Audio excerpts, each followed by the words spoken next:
There are moral guidelines that are absolute.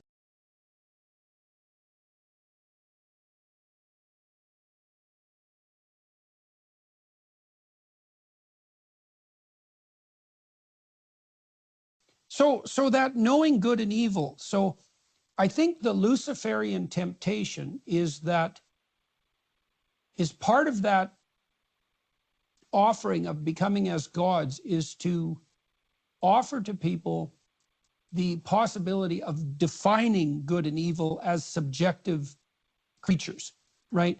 So the prohibition that God places on humanity in Genesis is to not eat of the fruit of the knowledge of good and evil. And it's a very complicated narrative trope. And the serpent says to man, no, you can take it all. You can have full knowledge even of the moral axioms. And that seems to be something that's, what would you say? That's off limits if the game of being itself is to progress without catastrophe. Yeah, it's something like that. I think it's exactly like that.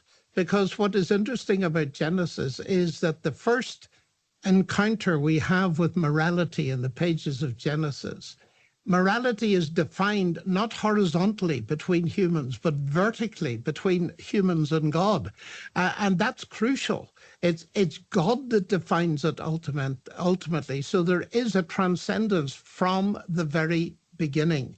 And it's the loss of that transcendence that we're seeing damaging our culture today, because we've lost that common sense of values that, however distorted it has been over the centuries, that we did owe to the biblical tradition. And now we wander in total confusion.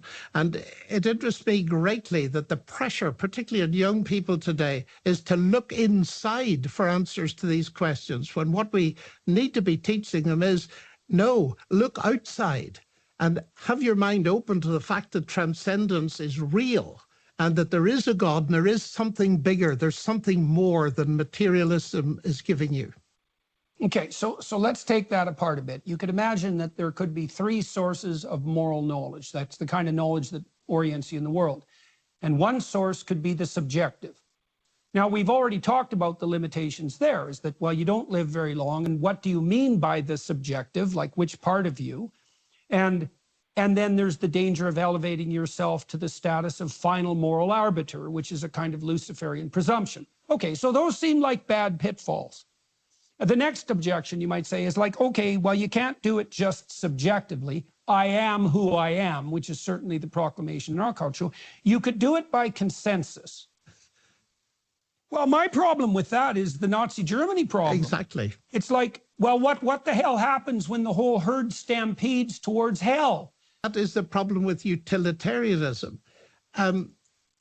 Treating others as you want them to treat you, and by consensus, is fine if you've got equal centers of power.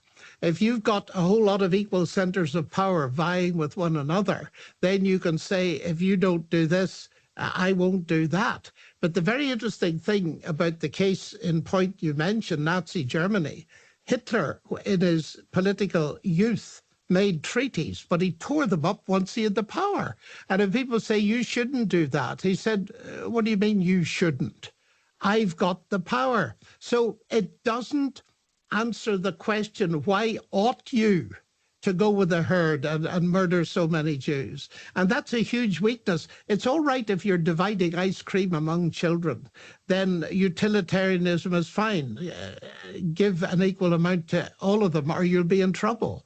But at the higher level, it's shot through with this problem of the total absence of any transcendence. The oughtness has to come from above.